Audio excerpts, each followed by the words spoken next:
여러분 그간도 평안하셨습니까? 저는 서재에서 전하는 말씀을 맡은 호주 멜번의 남기영 목사입니다. 오늘은 그 10번째 말씀이 되겠습니다.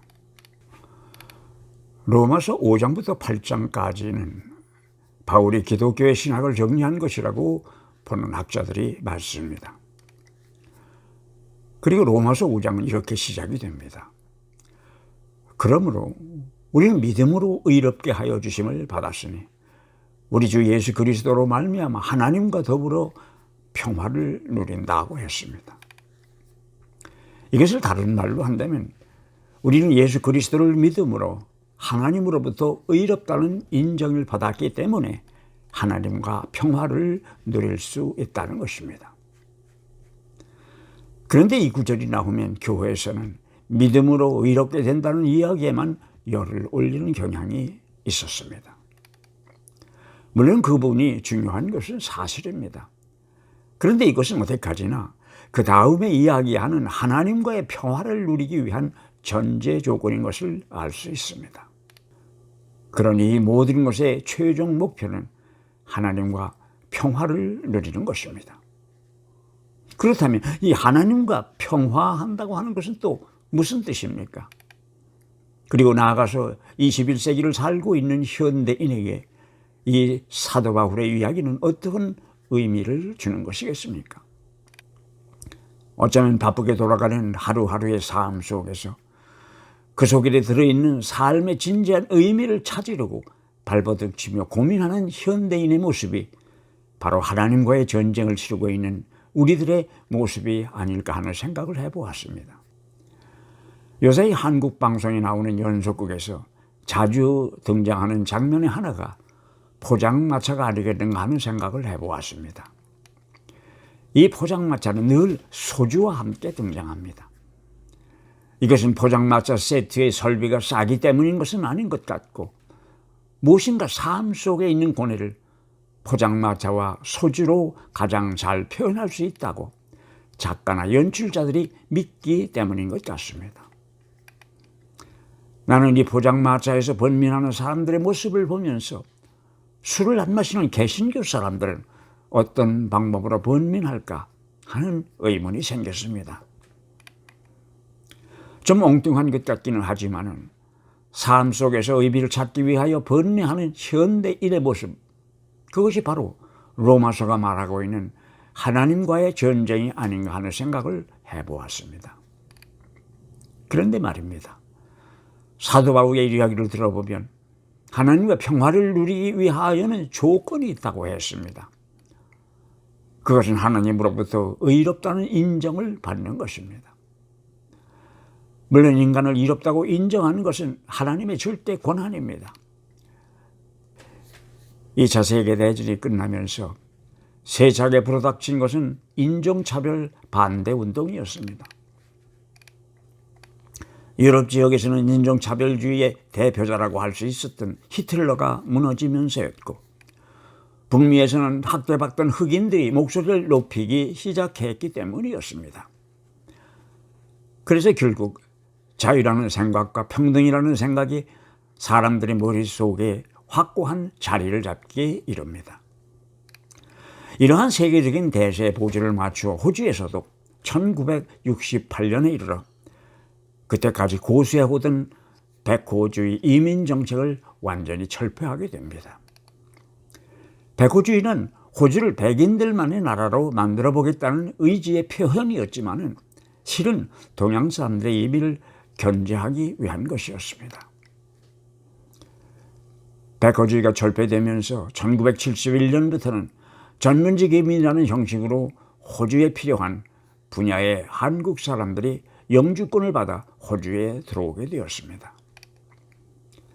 그때 월남에서는 전쟁이 한참이었고 그곳에서는 전투요원뿐만 아니라 많은 한국 민간인들이 일하고 있었습니다. 그러나 1975년 4월 30일 미국이 월남에서 철수함으로 월남전쟁은 끝이 났지만 그 당시 그곳에 있던 한국인 기술자들과 사업하던 사람들은 관광비자를 받아 500여 명 정도가 호주로 들어왔던 일이 있었습니다. 그 후 그들의 대부분은 비자가 만료되었지만 계속해서 호주에 몸을 놓고 결국은 불법 체류자가 되어 이민성의 단속에 쫓기며 숨어 살던 때가 있었습니다. 호주 정부에서는 불법 체류자를 색출하여 강제로 추방도 해보았지만 이러한 방법은 근본적으로 문제 해결이 될 수 없다는 생각을 해야 돼요. 결국은 사면령을 선포하게 되었습니다.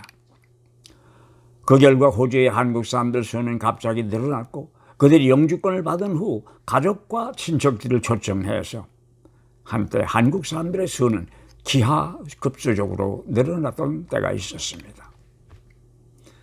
그렇다면 이 사면령이라고 하는 것이 무엇입니까?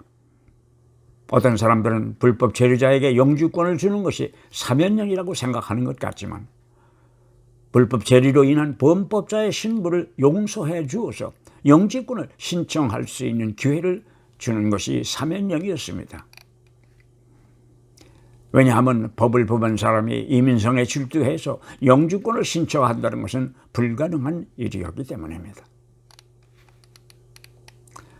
내가 여기까지 이야기를 하면 어떤 분은 로마서를 이야기하던 남 목사가 왜 갑자기 사면령 얘기를 꺼내느냐고 의아해하실 줄 압니다.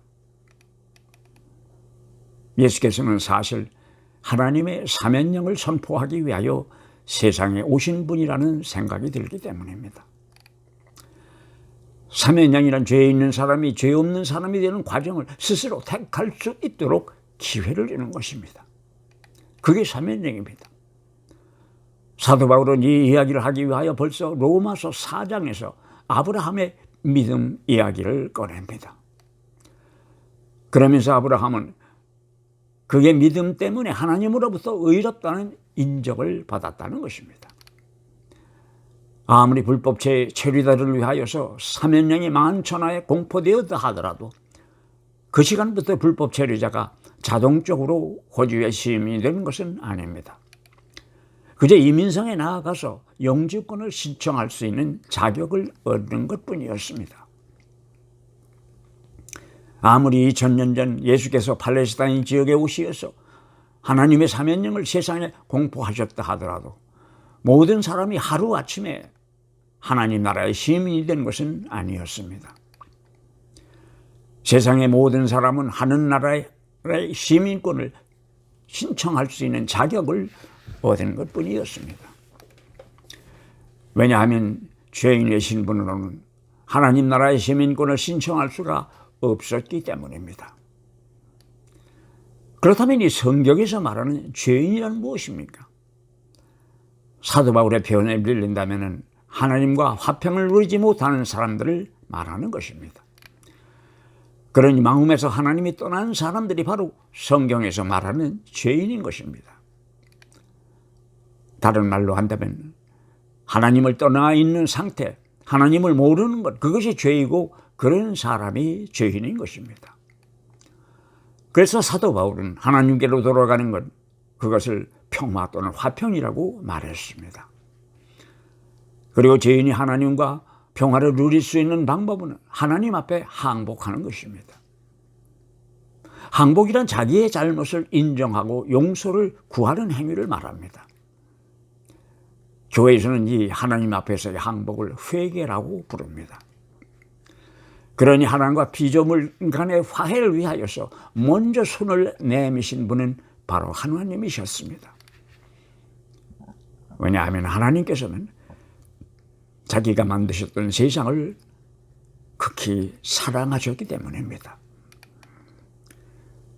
그래서 바울은 로마서 5장 6절에서 우리가 아직 약할 때에 그리스도께서 때를 맞추어서 경건하지 못한 사람들을 위하여 이미 죽으셨다고 했으며, 또 8절에서는 우리가 아직 죄인으로 있을 때 그리스도께서는 우리를 위하여 죽으심으로 하나님께서 우리에게 주시는 사랑을 나타내셨다고 했습니다.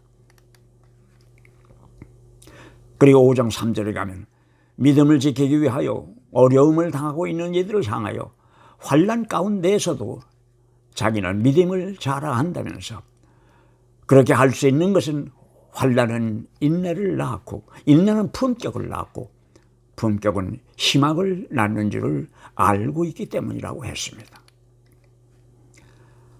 환난 가운데 좌지하지 않고 버티어 나간다면 인내가 생기게 되고 그 인내는 곧 우리의 품격을 형성하게 될 것이며 그 품격은 바로 우리가 바라는 희망에 도달할 수 있는 길이라는 것이었습니다. 그렇다면 여기서 사도 바울이 말하는 품격이란 무엇입니까? 개역 성경에서는 연단이라고 번역하고 있으며 영어 성경에서는 캐릭터 또는 어프로브드니스라고 번역하고 있는데 여기에 해당하는 원어는 도구매라는 명사입니다. 이 단어는 시험을 통하여 증명된 것의 상태, 성질 내지는 인정된 성격이나 자질, 자격을 뜻하는 말입니다. 이 단어는 빌립보서 2장 22절에도 나옵니다. 여기서는 데모데의 인품이라고 할 때 그 인품이라는 의미로 사용되고 있으며 또 고린도 후서 13장 3절에서는 사람들이 자기 안에서 그리스도가 일하고 있다는 증거를 구하고 있다고 할 때에 그 증거라고 번역된 단어가 바로 이 도쿠메입니다. 하나님의 뜻을 따라서 하나님의 사람으로 살면서 어려움을 당할지라도 그런 것들을 참고 견딘다면 인내가 생기게 되고 그 인내는 나를 하나님이 인정하시는 나로 만들어준다는 것을 내가 알기에 내게는 하늘나라의 소망이 있다고 하는 것이 바로 사도 바울의 고백입니다. 그러니 믿는 사람들은 어려움이 닥치더라도 희망을 향하여 묵묵히 걸어가고 있는 사람들인 것입니다. 여러분, 다음 주일 저녁에 다시 뵙겠습니다. 우리 주님이 주시는 평안이 여러분과 같이 하시는 한 주일이 되시기를 바라겠습니다. 감사합니다.